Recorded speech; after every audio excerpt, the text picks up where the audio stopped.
కుట్రలు, బూతులు, హింస. వైసీపీ నమ్ముకున్నది వీటినే. ప్రభుత్వంపై బురద జల్లేందుకు ఫండింగ్ అంటూ నిన్న చంద్రబాబు నాయుడు గారు పచ్చి అబద్ధాలు, నేను ఇంకా చెప్పాలంటే పచ్చి కారు కోతలని చెప్పాలి. ఎందుకు అలా చెప్పాలంటే, ప్రతిరోజు మీరు ఎక్కడైనా చూడండి, జగన్మోహన్ రెడ్డి గారిని విమర్శించకుండా, వైఎస్ఆర్ కాంగ్రెస్ పార్టీని విమర్శించకుండా చంద్రబాబు నాయుడికి తెల్లారదు పొద్దుపోదు. తెల్లారంగానే స్టార్ట్ అనమాట. అది ఇంటికాడ టిఫిన్ చేసినప్పుడు జగన్ గారి గురించే డిస్కషను, ఇంట్లో నుంచి బయటకు వచ్చేటప్పుడు జగన్ గారి గురించే డిస్కషను. అది తెలుగుదేశం పార్టీ మీటింగ్ అయినా, ప్రభుత్వం మీటింగ్ అయినా, కుప్పం పోయినా, లేదంటే మీరు అన్నట్టుగా ఢిల్లీ పోయినా, దావోస్ పోయినా, సింగపూర్ పోయినా, ఎక్కడికి పోయినా జగన్మోహన్ రెడ్డి గారిని తిట్టాలి. క్యాబినెట్ మీటింగ్ అయినా, పెన్షన్ ఇచ్చేటప్పుడు కూడా జగన్ గారిని తిట్టాలి. ఆఖరికి ఏందో నాకు అర్థం కాదు మీ విధానం. మీరు చేసింది ఏమీ లేదు కాబట్టి 2 సంవత్సరాల్లో రోజు జగన్మోహన్ రెడ్డి గారి మీద విమర్శలు. ఇప్పుడు కుట్రలు, బూతులు, హింస ఎవరి నైజం? చంద్రబాబు నాయుడు గారు మీది కదా. స్వయంగా పిల్లనిచ్చిన మామే చెప్పాడు కదా, గాంధీని చంపిన గాడ్సే కంటే నీచుడు నా అల్లుడు చంద్రబాబు నాయుడు అని చెప్పి. ఎంత నీచుడు చెప్పలేదా? మర్చిపోయావా? ఎంత జయప్రదంగా నువ్వు పార్టీని సాధించావో ప్రజలందరికీ తెలియదు అనుకుంటున్నావా? ఏదైతే ఆ పార్టీని, ఆ పార్టీ జెండాని, ఆ పార్టీ గుర్తుని, ఇవన్నీ అకౌంట్స్ని. ఇంకొక విషయం, నువ్వు ఎలాంటి అడివో నాదెండ్ల మనోహర్ గారి తండ్రి నాదెండ్ల భాస్కర్రావు చెప్పింది మర్చిపోయావా? తిరుపతి రైల్వే స్టేషన్లో జేబులు కొట్టేవాడని చెప్పి రిపోర్ట్ వచ్చిందని చెప్పి నేను అలా, నాకు తెలియనప్పుడు ఆయన చెప్పిందే నేను చెబుతున్నా.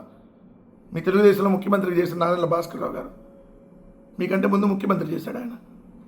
కుట్రలు, కుతంత్రాలతో 2 దినపత్రికల్ని, ఒక 10కి పైగా శాటిలైట్ ఛానళ్ళు, దాదాపుగా 500+ యూట్యూబ్ ఛానల్స్, వేలాది మంది ఏదైతే ఎంప్లాయీస్ని పెట్టుకొని ఐటీడీపీ అనేటటువంటి ఒక ఉగ్రవాద సంస్థ నడుపుతూ, సాక్షాత్తు హైదరాబాద్ తెలుగుదేశం పార్టీ కార్యాలయంలోనే వందలాది యూట్యూబ్ ఛానల్ని నడుపుతూ ఒక విష ప్రచారం చేస్తున్నటువంటి విషపు గుంపు మీది కదా చంద్రబాబు నాయుడు గారు. మనుషులు బతికుండగానే చంపేసేటటువంటి దుర్మార్గమైనటువంటి ఐటీడీపీ అనేటటువంటి ఉగ్రవాద సంస్థను మీరు నడుపుతూ ఉన్నారు. మీరు పెట్టేటటువంటి థంబ్నెయిల్స్, గీతాంజలి అనేటటువంటి వివాహిత మీ వల్ల చనిపోయినటువంటిది, ఇలా అనేక మంది మహిళల్ని ఏ రోజన్నా మీరు మహిళలుగా చూసారా? వాళ్ళ మీద మీరు పెట్టేటటువంటి థంబ్నెయిల్స్, సీమరాజా అనేటటువంటి ఒక దున్నపోతుని, కిరాకార్పి అనేటువంటి ఒక సైకోని మీరు ఇష్టం వచ్చినట్టుగా అక్కడ పెట్టుకొని ఏ విధంగా మహిళల్ని తిట్టిస్తున్నారో, మహిళల్ని లంభాషల్లో, సంభాషల్లో మీరు తిట్టించేటటువంటిది మీరు కదా. ఈరోజు నన్ను ప్రవణ్ను దూషించేందుకు సోషల్ మీడియాకి నిధులు, ఈరోజు మీరు కదా సోషల్ మీడియాకి నిధులు వందలాది కోట్ల రూపాయలు ప్రభుత్వ డబ్బులు కూడా తగలేసి, ఏదైతే డిజిటల్ మీడియా, ప్రభుత్వ డిజిటల్ మీడియాను కూడా మీ సొంత మీడియాలాగా వాడుతూ అసత్యాలని, అబద్ధాలని మీరు కదా ప్రచారం చేస్తుంది. నిజంగా ఈ భారతదేశంలో మీ అంత విషపు మనుషులు ఎవడన్నా ఉన్నారా ఈ భూమి మీద? తిరుమల లడ్డును కూడా వదలలేదు ఆఖరికి. ఓ దుర్మార్గుడైనటువంటి చంద్రబాబు నాయుడు గారు, తిరుమల లడ్డులో పందికోవని మాట్లాడావే, బాత్రూంలో యాసిడ్ అని మాట్లాడావే. నిజంగా అసలు ఇది ఎవరన్నా మనిషి అనేవాడు ఎప్పుడన్నా ఇలా ప్రవర్తించాడా? మీరు ఈరోజు ప్రవర్తిస్తా ఇష్టం ఉందని మాట్లాడుతున్నారా?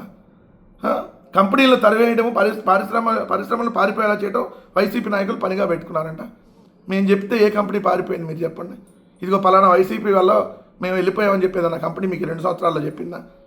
మీ నాయకులకి లంచాలు ఇవ్వలేక, మీ నాయకులకి వాటాలు ఇవ్వలేక వాళ్ళు వెళ్ళిపోతూ ఉంటే ఎందుకు వెళ్ళిపోయింది కోకోకలా చెప్పండి? మీకు దండం, మీ భూములకో దండం అని చెప్పి దండం పెట్టి ఎందుకు వెళ్ళిపోయిందో సమాధానం చెప్పండి చంద్రబాబు నాయుడు గారు. ఇంకోటి, ప్రపంచానికి ఆదర్శంగా P4 అంట. 12 లక్షల బంగారు కుటుంబాలని 1,10,000 మార్గదర్శకులు ఆదుకోవడానికి ముందుకు వచ్చారంట. కుప్పంలో 9,000 కుటుంబాలను అదాని, టీవీఎస్, మెగా సంస్థలకు అప్పగించేశాడంట.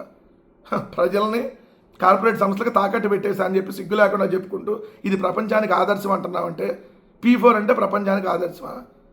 ప్రజల్ని పబ్లిక్గానే ప్రైవేటు వాళ్ళకి ప్రభుత్వమే తాకట్టు పెడుతుంది. ఇది కదా P4 అంటే. మేము ప్రభుత్వం పథకాలు ఇవ్వలేము, వాళ్ళు ఇచ్చే 10ో 12 ముష్టో తీసుకోండి అని చెప్పి వాళ్ళకి తాకట్టు పెట్టి 9,000 కుటుంబాల కుప్పంలో అంట మెగా వాళ్ళకను, టీసీఎస్ వాళ్ళకి, అదాని వాళ్ళకి ఇచ్చేశాడు చంద్రబాబు నాయుడు గారు. ఏది ప్రజల్ని ప్రైవేట్ వాళ్ళకి ఇచ్చేశాడంట. ఇది ప్రపంచానికి ఆదర్శం అంట. వాహ్వా, నీలాంటి 4 సార్లు ముఖ్యమంత్రి ఎట్టయ్యావు, ఎలా మేనేజ్ చేసుకుంటా ఇలా ఉంటుందండి. ప్రతిరోజు చంద్రబాబు నాయుడు గారు ప్రజల్లోకి ఎక్కించేటటువంటి విషం. చంద్రబాబు కాదు ఇతను, విషపు బాబు. ఒళ్ళంతా విషం చింపుకొని అది రోజు కొంత బయటకు వదులుతూ ఉంటాడు. ఇలా ప్రతిరోజు విష ప్రచారం చేస్తూ ఉంటాడు.